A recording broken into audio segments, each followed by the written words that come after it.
नमस्कार, मैं हूं संजीव श्रीवास्तव। आप देख रहे हैं 4 PM मध्य प्रदेश। हम आपको एक बहुत ही बड़ी खबर बतलाने जा रहे हैं। बहुत बड़ी खबर है मध्य प्रदेश विधानसभा चुनावों के मान से। मध्य प्रदेश विधानसभा चुनावों के लिए शिवराज सिंह चौहान का टिकट अंततः आला कमान ने डिक्लेयर कर दिया है। अब वे बुधनी से ही चुनाव लड़ेंगे। उन्हें बुधनी से फिर केंद्रीय नेतृत्व में अपना उम्मीदवार बनाया है। आज ही इलेक्शन कमीशन ऑफ इंडिया ने चुनावों की तारीखों की घोषणा की है। मध्य प्रदेश, राजस्थान, छत्तीसगढ़, तेलंगाना और मिजोरम में चुनाव होने जा रहे हैं। उनके तमाम ये जो 5 राज्य हैं विधानसभाओं के लिए जिनके चुनाव हो रहे हैं, उनकी घोषणा की गई है। मध्य प्रदेश में 17 नवंबर को वोटिंग होना है। कुल 36 दिन बचे हैं। आज बीजेपी ने अपनी चौथी लिस्ट जारी की है। इस चौथी लिस्ट में शिवराज सिंह चौहान को बुधनी से टिकट दे दिया गया है, जबकि 24 जो मौजूदा मंत्री हैं उनके टिकट्स भी पार्टी ने डिक्लेयर कर दिए हैं। ये सूची अवेटेड थी। सबकी निगाहें शिवराज सिंह चौहान के भविष्य को लेकर थी। शिवराज सिंह चौहान लगातार बार बार जब से उनको साइडलाइन करने की सूचनाएं हो रही थी, दिखलाई पड़ रहा था कि पार्टी कहीं उन्हें साइडलाइन कर रही है। उन्हें मुख्यमंत्री पद का चेहरा तो पार्टी ने घोषित नहीं किया है। मोदी शाह की अगुवाई में जो मध्य प्रदेश और तमाम 5 राज्यों में बीजेपी जो अपने पत्ते बिछा रही थी, रणनीति चल कर रही थी, आगे डिक्लेयर चल रही थी, उनकी रणनीति जैसे जैसे आगे बढ़ रही थी, तो खासकर मध्य प्रदेश पर सबकी निगाहें लगी हुई थी। मध्य प्रदेश पर निगाहें इसलिए कि यहाँ शिवराज सिंह चौहान को नेता तो उन्होंने या चेहरा तो घोषित नहीं किया था, लेकिन टिकट भी उनका अभी तक नहीं दिया गया था। 3 सूचियाँ इसके पहले बीजेपी ने डिक्लेयर की हैं। 39 की 2 सूचियां डिक्लेयर की थी। 1 टिकट बाद में दिया गया था। 79 टिकट पहले दे चुकी थी और आज ये चौथी लिस्ट बीजेपी ने जारी कर दी है। जैसा कि मैंने बताया, इसमें जो नाम है मुख्यमंत्री शिवराज सिंह चौहान का नाम है, उन्हें उसी बुधनी, सीहोर जिले की बुधनी से टिकट दिया गया है जहां से वो अभी लगातार विधायक हैं। 2005 में जब उन्होंने राज्य के मुख्यमंत्री पद की बागडोर संभाली थी, उसके बाद उन्होंने ये चुनाव अपना बुधनी से ही लड़ा था। 2003 के बाद जो बीजेपी मध्य प्रदेश में सत्ता में आई थी उमा भारती की अगुवाई में, और जब यहाँ उमा भारती और बाबूलाल गौर के बाद मुख्यमंत्री बदला गया था 2005 में, तीसरा जो मुख्यमंत्री कुछ पौने 2 साल की अल्प अवधि के दौरान मध्य प्रदेश में बीजेपी द्वारा दिया गया था, तो उसके बाद वो बुधनी से चुनाव लड़े थे और बुधनी से फिर उन्होंने 2008, 2013 और 2018 का चुनाव भी लड़ा और शानदार जीत दर्ज की।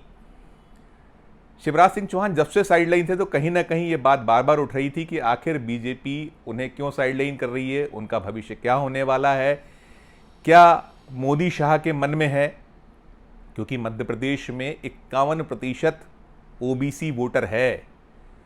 हम बार बार 4 PM के जो दर्शक हैं हमारे, हम उनको बार बार बतला रहे थे कि शिवराज को इग्नोर करना मोदी शाह के लिए कहीं घाटे का सौदा साबित ना हो जाए।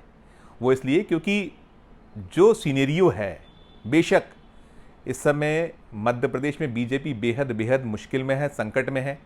जो उसके अपने चुनावी आकलन हैं, सर्वे हैं, वो बतला रहे हैं कि अब बीजेपी को आने वाला जो 2023 का चुनाव है, जिसकी तारीखें घोषित हो गई हैं, जैसा मैंने बताया, हमारे दर्शकों को फिर बताऊं, एक बार याद दिलाऊं कि 17 नवंबर को मध्य प्रदेश में वोट पड़ने वाले हैं। 5 राज्यों के लिए आज जो चुनाव की तारीखों की घोषणा की गई है, उसके नतीजे 3 दिसंबर को आएंगे। वोटों की गिनती 3 दिसंबर को होगी।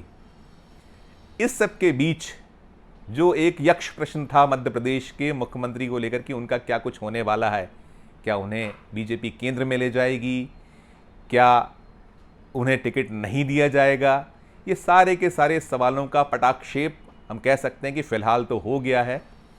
वो मुख्यमंत्री होंगे नहीं होंगे ये तो आने वाला वक्त बताएगा, क्योंकि मुख्यमंत्री बनने के लिए या मुख्यमंत्री पद के जो बीजेपी में यदि चुनाव की स्थिति होती है या ऐसे कोई हालात बनते हैं, तो उसके लिए सबसे पहले बीजेपी को मध्य प्रदेश की 230 जो विधानसभा सीटें हैं उसमें कम से कम 116 का आंकड़ा स्पष्ट बहुमत के लिए अपनी दम पर सरकार बनाने के लिए चाहिए होगा। और यदि जोड़ तोड़ की भी सरकार बनती है, कुछ हालात ऐसे पैदा होते हैं या कोई ऐसी स्थितियां बनती हैं जैसे पिछली बार हुआ था, अगर हम 2018 का चुनाव याद करें तो 2018 के चुनाव में किसी को स्पष्ट दल को स्पष्ट बहुमत नहीं मिल पाया था, 230 की जो विधानसभा है उसमें 114 सीटें लेकर कांग्रेस सबसे बड़े दल के रूप में उभरा था। बीजेपी 109 पर रुक गई थी और 7 जो सीटें थीं उसमें 2 बसपा, 1 सपा और 4 निर्दलियों ने जीतने में सफलता अर्जित की थी। तो वो जो 7 का आंकड़ा था, 7 का जो नंबर था, उन 7 को लेकर कांग्रेस सरकार बनाने में सफल रही थी। लेकिन वो सरकार बहुत दिन नहीं चल पाई थी, क्योंकि अब चुनाव बिल्कुल निकट हैं, तारीखें घोषित हो चुकी। तो मैं दोहरा दूं, अपने जो दर्शक है उन्हें स्मरण करा दूं, सबको वैसे याद ही होगा कि मध्य प्रदेश में क्या कुछ हुआ था, कैसे 15 महीने की सरकार कमलनाथ की गिर गई थी, कैसे ज्योतिरादित्य सिंधिया की बगावत, उनके जो विधायक थे, उनके समर्थक विधायक, उनकी बगावत, उन्होंने कमलनाथ की सरकार को बीच में ही पदच्युत कर दिया था और बीजेपी जोड़ तोड़ ऑपरेशन लोटस से सरकार बनाने में सफल हो गई थी। जिस बीजेपी के पास 2018 के चुनाव में 109 सीटें थीं, आज उसके पास 127 सीटें हैं। आज जो मध्य प्रदेश विधानसभा का अंक का जो दृश्य है, उस अंक के दृश्य में 127 सीटें बीजेपी के पास हैं, 96 सीटों पर कांग्रेस टिकी हुई है और 7 निर्दलीय और जो अन्य दल के लोग हैं, ऐसा एक दृश्य है। अब जो 2023 का रण है, जो 2023 की जो लड़ाई है, उस 2023 की लड़ाई में स्थितियां साफ होती चली जा रही हैं। चुनाव की तारीखों की घोषणा हो गई है। आज जो बीजेपी की चौथी लिस्ट आई है, इस चौथी लिस्ट में एक और खास, जैसे मैंने पहले भी बताया, पुनः दर्शकों को बताऊं कि 24 मौजूदा मंत्रियों, जो अभी शिवराज कैबिनेट के सदस्य हैं, उनको टिकट दे दिया गया है। इसमें बहुत सारे ऐसे लोग हैं जो सिंधिया समर्थक हैं, जो सिंधिया की बगावत के बाद बीजेपी की सरकार बनाने में सहायक बने थे, जिन्होंने दल बदल के बाद उपचुनाव लड़ा था और वो जीते थे। उन सबको भी बीजेपी ने पुनः टिकट दे दिया है, अधिकांश को टिकट दे दिया है। अभी कुछ जो आज की सूची है उसके बाद भी काफ़ी सीटों का अभी उम्मीदवारों की घोषणाएं होना बाकी हैं।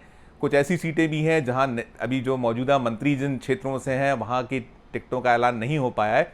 लेकिन जो भी ताज़ा सूची है, इस ताज़ा सूची में यदि कोई सबसे बड़ी खबर है, सबसे खास खबर है, जिस पर सबकी निगाहें थी, जो राजनीति में रुचि रखने वाले सुधी हमारे दर्शक हैं, 4 PM के दर्शक हैं, चाहे वो मध्य प्रदेश के हों, देश के हों, दुनिया के हों, जिनकी रुचि राजनीति, हिंदुस्तान की राजनीति में है, मध्य प्रदेश की राजनीति में है, तो उनके लिए खबर यही है कि शिवराज मामा को टिकट मिल गया है। उन्हें टिकट से पार्टी ने नवाज दिया। अब इसे हम ऐसे भी देख सकते हैं कि अभी 2 दिन पहले ही शिवराज ने एक दांव खेला था। वो लगातार अपनी बेचैनी, अपनी छटपटाहट को सार्वजनिक मंचों से जग जाहिर कर रहे थे और उन्होंने 2 दिन पहले जो कार्ड खेल लिया था, उन्होंने जो कहा था, बड़े मुद्दे और मार्के की बात कही थी। उन्होंने ये पूछ लिया था कि क्या मामा की सरकार, शिवराज नहीं, क्या मामा की सरकार अच्छा काम कर रही है कि नहीं कर रही है। जनता ने बड़ा उनका साथ दिया था। उस जहां वो डिंडोरी के मंच पर थे, आदिवासी बेल्ट है, उस पर बड़ा एक उनको सपोर्ट मिला था, सहायता मिली थी। जो वहाँ जितने भी वोटर या जो और आम जनता जनार्दन थी, उसने मामा का साथ दिया था। और मामा ने फिर एक और दांव खेला था। मामा ने ये पूछा था कि क्या नरेंद्र मोदी को फिर से देश का प्रधानमंत्री बनना चाहिए। और यहाँ तक तो ठीक था। उन्होंने इसके साथ साथ एक दांव और खेला था। उन्होंने ये भी कहा था कि जो हमारा साथ देगा हम उसका साथ देंगे, जो हमारा साथ नहीं देगा हम उसका साथ नहीं देंगे। कहीं ऐसा तो नहीं मामा का ये दांव चल गया है, हम तो ऐसा मान रहे थे। और ये बार बार प्रेक्षकों द्वारा सवाल खड़े किए जा रहे थे, एक बात की जा रही थी कि मामा बगावत के मूड में आ गए हैं। मामा जो हैं अब कहीं ना कहीं अपना थोड़ा सा जो बहुत खामोशी से रहते हैं या जो रीजनेबल रहते हैं, उन्होंने अपना एक रंग दिखाना शुरू कर दिया है। क्योंकि शिवराज सिंह चौहान भले ही इस चुनाव में अप्रासंगिक से नजर आते हैं, उनके चेहरे पर थोड़ा सा डेंट सा लगता है। उनके खिलाफ जो एंटी इनकम्बेंसी दिखती है, वो एंटी इनकम्बेंसी अकेले शिवराज के खिलाफ नहीं। हमने अपने कार्यक्रमों में ये चीज़ कही है कि उनके मंत्री, उनके जो विधायक हैं बीजेपी के, वो और साथ साथ केंद्र की सरकार मोदी के चेहरे को लेकर भी कहीं ना कहीं वोटरों में अब वैसा एक जो उत्साह नज़र नहीं आ पा रहा था। और खासकर केंद्र की सरकार की योजनाओं को लेकर तो बार बार सवाल किया जा रहा था, कहाँ हैं वो 15 लाख रुपए, कहाँ हैं वो हमारी नौकरियाँ, बहुत सारे ऐसे वादे केंद्र ने कर रखे थे जिसको लेकर सवाल अब इस चुनाव में भरपूर जनता कर रही है, खासकर यूथ। अभी जो 5 राज्यों के चुनाव हो रहे हैं उसमें 60 लाख युवा वोटर हैं, 18 साल के मतदाता हैं जो पहली बार वोट देने वाले हैं। और मध्य प्रदेश में भी इनकी संख्या बहुत बड़ी है, जो कहीं ना कहीं एक डिसाइडिंग फैक्टर होगा। महिलाएं हैं, बच्चे हैं, जो यूथ, जो नए 18 साल वाले जो वोट देने वाले हैं, इन सब के साथ जो एक लहर सी दिखती है, माहौल जो खड़ा हुआ है, सर्वे जो आ रहे हैं वो दिखला रहे हैं कि पार्टी बीजेपी की स्थिति अच्छी नहीं है। अब सबकी निगाह कांग्रेस की सूचियों पर है कि कांग्रेस की सूची, क्या जवाब कांग्रेस की ओर से आता है। बीजेपी अपने अधिकांश उम्मीदवारों का ऐलान, कुछ नंबर हैं अभी, अधिकांश से आशय है कि 60% के आसपास का अपना जो उनके मतदाता हैं, उनके प्रत्याशी हैं, उनकी वो घोषणा कर चुकी है। अब बारी कांग्रेस की है। कांग्रेस क्या कार्ड खेलती है, क्या उसका जवाब आता है, इस सब पर निगाह हम मीडिया और प्रेक्षकों की है, जनता जनार्दन की है। ऐसा माना जा रहा है कि शायद कांग्रेस अपनी पहली सूची बहुत शीघ्र जारी करेगी, लेकिन जो असमंजस है, जो अलग अलग तरह की सूचनाएं आ रही हैं, कोई कह रहा है कि नहीं अभी आ सकती है, कोई कह रहा नहीं ये कड़वे दिन खत्म हो जाएंगे, उसके बाद कांग्रेस अपनी पहली सूची जारी करेगी। अब चूंकि वक्त बहुत कम बचा है तो लगता है कि अब कांग्रेस को भी कड़वे दिन या बहुत देर तक दूर तक इंतजार कराना नहीं पड़ेगा, या नहीं करेगी वो भी अपना सूची शायद बहुत शीघ्र दे दे। लेकिन इन सब के बीच चुनाव रोचक होता चला जा रहा है। शिवराज का जो भविष्य था वो ऐसा लगता था कि संकट में है, दिक्कत में है, लेकिन आला कमान ने उन्हें टिकट देकर कौन बनेगा मुख्यमंत्री पद के एक और उम्मीदवार को पुनः मैदान में पहुंचा दिया है। यदि कहीं बीजेपी ने सफलता पा ली, 116 नंबर हैं या कुछ दूसरे तरीके से जो जोड़ तोड़ की राजनीति वो करती है वो उसमें सफल हो गई, तो सबसे बड़ा घमासान कौन बनेगा मुख्यमंत्री को लेकर ज़रूर मध्य प्रदेश में देखने को मिलेगा, वो भी बड़ा दिलचस्प होगा। आज की वीडियो में फिलहाल इतना ही। हम फिर किसी नए वीडियो के साथ आपके समक्ष उपस्थित होंगे। अभी हमारा ये चैनल नया है, इसलिए हमें सब्सक्राइब कीजिए, लाइक कीजिए, हमारी खबरों पर हमारी हौसला अफजाई कीजिए, हमें आपके कमेंट से अवगत कराते रहिए। फिलहाल धन्यवाद, नमस्कार, देखते रहिए 4PM।